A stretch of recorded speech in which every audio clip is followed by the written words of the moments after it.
আসসালামু আলাইকুম সুপ্রিয় শিক্ষার্থী বন্ধুরা, তোমরা নিশ্চয়ই অবগত আছো জাতীয় বিশ্ববিদ্যালয়ের 2023 সালের অনার্স প্রথম বর্ষ পরীক্ষার কেন্দ্র তালিকা ইতোমধ্যে প্রকাশ হয়েছে। পরীক্ষার রুটিনও প্রকাশ হয়ে যাবে যে কোনো সময়। যদিও আমরা অনেকে মনে করছি যে সারা দেশে বন্যা পরিস্থিতির কারণে প্রথম বর্ষের পরীক্ষা হয়তো পিছিয়ে দেওয়া হবে, বাট নিশ্চিত থাকো এমনটা কিছু হবে না। তোমাদের পরীক্ষা যথাসময় গ্রহণ করা হবে। কাজেই তোমরা এখন থেকে সর্বোচ্চ 30 থেকে 40 দিন পরীক্ষার জন্য সময় পাবে। সো পরীক্ষার জন্য প্রস্তুতি নিতে শুরু করো। তোমরা অনেকেই বারবার প্রশ্ন করেছো যে স্যার 30 দিনে কি আসলে অনার্স প্রথম বর্ষে ফার্স্ট ক্লাস পাওয়া সম্ভব?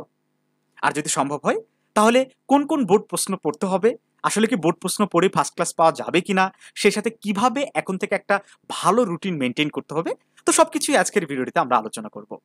সুপ্রিয় শিক্ষার্থী বন্ধুরা, অনার্স প্রথম বর্ষে ফার্স্ট ক্লাস পাওয়াটা খুবই জরুরি। এই জন্য আজকের এই ভিডিওটি মনোযোগ সহকারে দেখো। হতে পারে এতদিন না পড়েছো, বাট এখন থেকে যদি আমাদের কথা মতো পড়ো তাহলে ভালো একটা প্রিপারেশন নিতে পারবে। আর ভালো প্রিপারেশন মানে ভালো পরীক্ষা, আর ভালো পরীক্ষা মানে ভালো রেজাল্ট। তো চলো আমরা আলোচনায় যাই। তাহলে দেখো যে 30 দিনে ফার্স্ট ক্লাস পাওয়া সম্ভব কিনা। এই প্রশ্নটার উত্তর যদি এক কথায় আমি দেই তাহলে বলবো ইয়েস, 30 দিনেও ফার্স্ট ক্লাস পাওয়া সম্ভব। সেটা কিভাবে? তোমাকে প্রথমেই একটা বিষয় আগে তোমার ক্ল্যারিটি থাকতে হবে। সেটা হচ্ছে তুমি কি পড়বে না। কি পড়বে সেটা পরের বিষয়, বাট তুমি কি কি পড়বে না, কি কি তুমি বাদ দিবে, এই বিষয়টা সবার আগে তোমাকে আইডেন্টিফাই করতে হবে। কারণ তোমার কাছে আছে মাত্র 30 দিন। সো তোমার অতিরিক্ত পড়ার সময় নাই। জাস্ট তোমাকে সেই সব প্রশ্ন পড়তে হবে, সেই সব টপিক পড়তে হবে, যে টপিক যে প্রশ্নগুলো এবারের পরীক্ষার জন্য সবচেয়ে বেশি গুরুত্বপূর্ণ, বাট একবারে 99% পরীক্ষায় আসার চান্স আছে। বুঝতে পেরেছো কথা? তো এই বিষয়গুলো সম্বন্ধে তোমার কাছে যদি ক্ল্যারিটি থাকে তাহলে অবশ্যই এই 30 দিন পড়াশোনা করেও কি ফার্স্ট ক্লাস পাওয়া সম্ভব। তো কিভাবে পাবে এটার একটা রোড ম্যাপ রিলেটেড একটা ভিডিও আমাদের চ্যানেলে দেওয়া আছে, সেই ভিডিওটা দেখতে পারো। অথবা নতুন করে যদি এই বিষয়টা বিস্তারিত জানতে চাও কমেন্ট করে জানাবে, আমরা খুব শীঘ্রই এই বিষয়ে একটা ভিডিও দিব।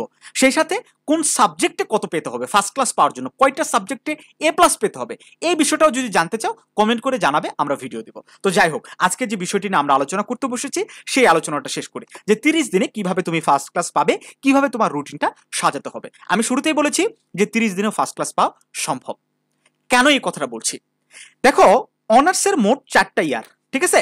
তার মধ্যে সবচেয়ে সহজ ইয়ার হচ্ছে ফার্স্ট ইয়ার, যেখানে মাত্র 6টা পরীক্ষায় তোমাকে বসতে হবে, 6টা সাবজেক্ট। আমার কথা কি তোমরা বুঝতে পারছো? একটু মনোযোগ দিবা, ঠিক আছে? মনোযোগ দিলে সব কথাই তোমরা বুঝতে পারবে। তাহলে ফার্স্ট ইয়ারে কয়টা পরীক্ষায় তোমাকে বসতে হবে? মোট 6টা। এই 6টার মধ্যে বেশ কয়েকটা সহজ সাবজেক্ট আছে প্রত্যেকটা ইয়ারে। সবার জন্য একটা কম্পালসারি সাবজেক্ট হচ্ছে হিস্টোরি, মানে স্বাধীন বাংলাদেশের অভ্যুদয়ের ইতিহাস।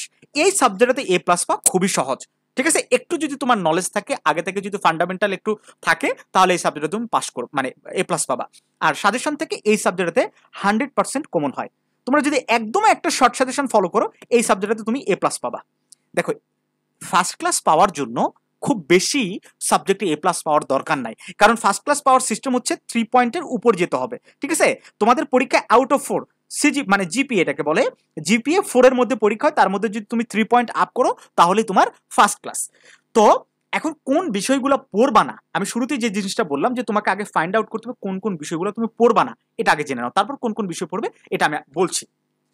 কোন বিষয় পড়বা না? 1 নাম্বার পড়বা না 2022 সাল। 2022 সালে যে প্রশ্নগুলো এসেছে শুরুতেই সেগুলো বাদ দিবা। আমার কথা কি তোমরা বুঝতে পারছো? মানে 2022 সালে যে প্রশ্নগুলো এসেছে সেই প্রশ্নগুলো বাদ দেবা শুরুতেই, এই প্রশ্নগুলো পড়ার দরকার নাই। তারপর কি করবা? প্রিভিয়াস, বিশেষ করে 2019, 20, 21 এই কয়েকটা বোর্ড তুমি অ্যানালাইসিস করবা। অ্যানালাইসিস কি? তুমি বোর্ডের প্রশ্নটা খুঁজে বের করবা, বের করে তুমি একটু ঘাঁটবা, যে মানে ঘেটে দেখবা। পড়াশোনা তোমাকে তো করতে হবে না, পরিশ্রম করতে হবে, পরিশ্রম ছাড়া তো কিছুই সম্ভব না। ফার্স্ট ক্লাস তুমি চাচ্ছ 1 মাসে, সো তোমাকে সেইভাবে ইফোর্ট দিতে হবে, তোমাকে সেইভাবে পরিশ্রম করতে হবে, বাট অবশ্যই সেটা স্ট্র্যাটেজিক্যালি, একটু কৌশলগতভাবে। তো কৌশলটা কি আমি তোমাদের শিখাই দিচ্ছি। তুমি কি করবা? এই 3টা বোর্ডের সাল তুমি কি করবা? অ্যানালাইসিস করবা। তুমি দেখবা যে 21 সালে কোন কোন টপিক থেকে প্রশ্ন এসেছে, 20 সালে কোন কোন টপিক থেকে প্রশ্ন এসেছে, 19 সালে কোন কোন টপিক থেকে প্রশ্ন এসেছে। জাস্ট আর কিচ্ছু না। যখন তুমি বুঝতে পারবে যে বইয়ের কোন কোন টপিক থেকে প্রশ্ন এসেছে, এই টপিকগুলা 19, 20, 21 এই 3টা বোর্ডে যে টপিকগুলা থেকে প্রশ্ন হচ্ছে, এই টপিকগুলা একেবারে খুব ভালো করে তুমি ক্ল্যারিটি নিয়ে আসবা নিজের মধ্যে, যাতে তুমি ওই জিনিসগুলো বোঝো।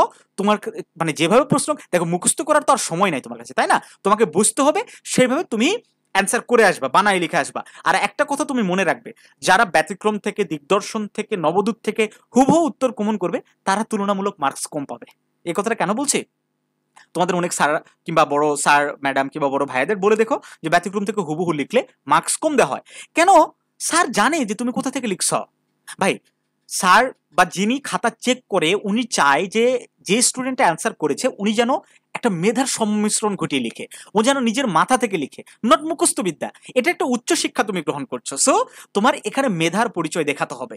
এজন্য তুমি ভালো করে পড়বা, যাতে নিজের মাথা থেকে ব্রেন খাটায় তুমি লিখে আসতে পারো। ম্যাথের সাবজেক্টগুলোর কথা বলছি না, ম্যাথের সাবজেক্ট যদি মানে তুমি কোনো যদি ইকুয়েশন লিখতে চাও, সেটাকে তুমি নিজে নিজে বানায় লিখতে পারো, পারবে না, ওইটার হিসাব আলাদা। যেগুলো থিওরি সাবজেক্ট সেগুলোর কথা বলছি। তো এই সাবজেক্টগুলার টপিক তুমি ভালো করে দেখে, এই বোর্ডগুলার টপিক কোন টপিক থেকে সেগুলো ভালো করে দেখে বোর্ড প্রশ্নগুলো ভালো করে পড়বা। আশা করা যায় তোমার 80% কি প্রস্তুতি কমপ্লিট। কত পার্সেন্ট এটা? 80 কিন্তু না, ঠিক আছে, সরি 40 কিন্তু না, 80%, বাংলা দিয়ে লিখলাম। 80% তোমার প্রস্তুতি কমপ্লিট হয়ে যাবে ফার্স্ট ক্লাস পাওয়ার জন্য। এরপরে কি করবা? আরো কিছু বোর্ড প্রশ্ন পড়তে হবে, আরো কিছু গুরুত্বপূর্ণ প্রশ্ন পড়তে হবে। এর জন্য তুমি যে কোনো একটা সাজেশন ফলো করতে পারো, ঠিক আছে, যে কোনো। দেখো, গত ভিডিওতে তোমরা ইংলিশ নিয়ে একটু ইংলিশ ডিপার্টমেন্টের কথা বলেছো, এটা সেট সাজেশন। তো সেট সাজেশন ইংলিশ ডিপার্টমেন্টের স্টুডেন্টরা বারবার বলেছে আমাদের জন্য কিছু ইনস্ট্রাকশন দেন। তো আমি তোমাদেরকে বলবো যে 2021 সালের প্রশ্নটা প্রত্যেকটা সাবজেক্টের, এই 2021 সালের প্রশ্নগুলা ইংলিশ ডিপার্টমেন্টের স্টুডেন্ট, আবার বলছি, খুব ভালো করে পড়বা। আশা করছি তোমরা অনেক প্রশ্ন এবার কমন পাবে, ঠিক আছে? গত বছর আমাদের সাজেশন যেটা ছিল সেটা থেকে অধিকাংশ সাবজেক্টে 100% কমন এসেছে, যেটা আসলে আমরা আশা করি, মানে করি নাই। আমরা ভেবেছিলাম যে আমাদের সাজেশন থেকে মোটামুটি 90% 80% কমন পড়ে, কিন্তু গত বছর হয়েছে কি একদম 100% কমন পড়েছে আমাদের সাজেশন থেকে।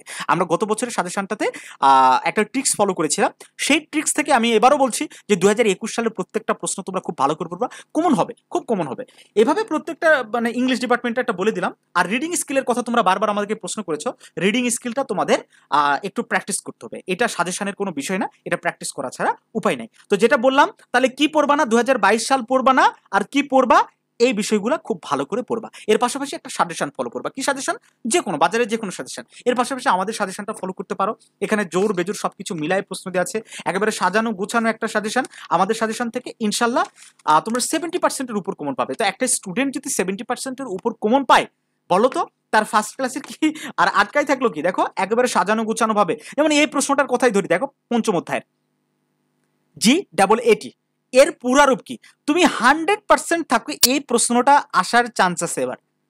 মানে আমাদের সাজেশনে সেই সব প্রশ্ন বাছাই করে সম্পূর্ণ বই থেকে আমরা তুলে দিয়েছি, যে প্রশ্নটা এবারের পরীক্ষার জন্য সবচেয়ে বেশি গুরুত্বপূর্ণ। সো আমাদের সাজেশনের বিকল্প আছে বলে আমি কিছু মনে করি না কম সময় প্রস্তুতি নেওয়ার জন্য। আর যারা সারা বছর পড়েছো তাদের হিসাব বাদ, ঠিক আছে, তাদের কথা আমি বলছি না। তাহলে মোটামুটি তোমরা বুঝতে পারলে যে ফার্স্ট ক্লাস পাওয়াটা সম্ভব 30 দিনে, বাট তোমাকে কোন কোন বিষয় পড়তে হবে। যে 22 সালের প্রশ্ন পড়া যাবে না, অতিরিক্ত কোনো কিছু পড়া যাবে না, জাস্ট এই 3টা বোর্ড পড়বা, পাশাপাশি আমাদের সাজেশনগুলা খুব ভালো করে পড়বা। ফার্স্ট ক্লাস হওয়ার চান্স একেবারে 90%, 100% দিচ্ছে না, বাট 90% তুমি ফার্স্ট ক্লাস পাবে।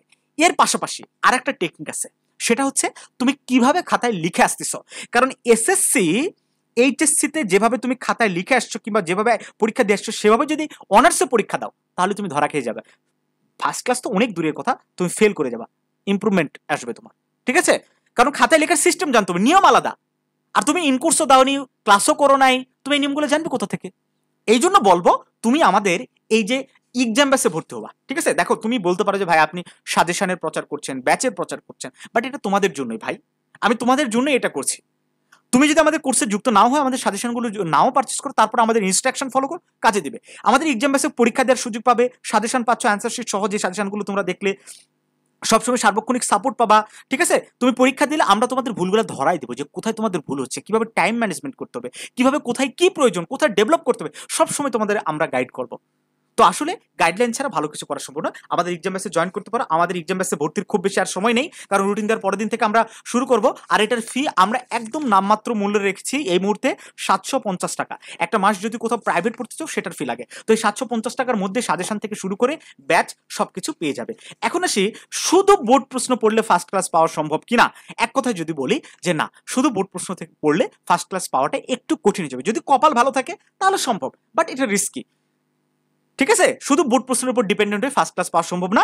তবে তুমি পাস করবা সবগুলো বিষয়ে, শুধু বোর্ড কোশ্চেন পড়েও এটা তোমাকে আমি অ্যাসিডিউটি দিতে পারি, সবগুলো সাবজেক্টে পাস আসবে। বাট কিছু কিছু সাবজেক্টে তোমার ফার্স্ট ক্লাস পাওয়াটা শুধু বোর্ড প্রশ্ন পড়ে সম্ভব নয়। এর পাশাপাশি যেভাবে বললাম, ওই যে বুঝে বুঝে অ্যানালাইসিস করে কোন টপিক থেকে সেই বিষয়গুলো জানতে হবে, এই বিষয়গুলো যদি পড়তে পারো তাহলে অবশ্যই তোমার ফার্স্ট ক্লাস আসা সম্ভব।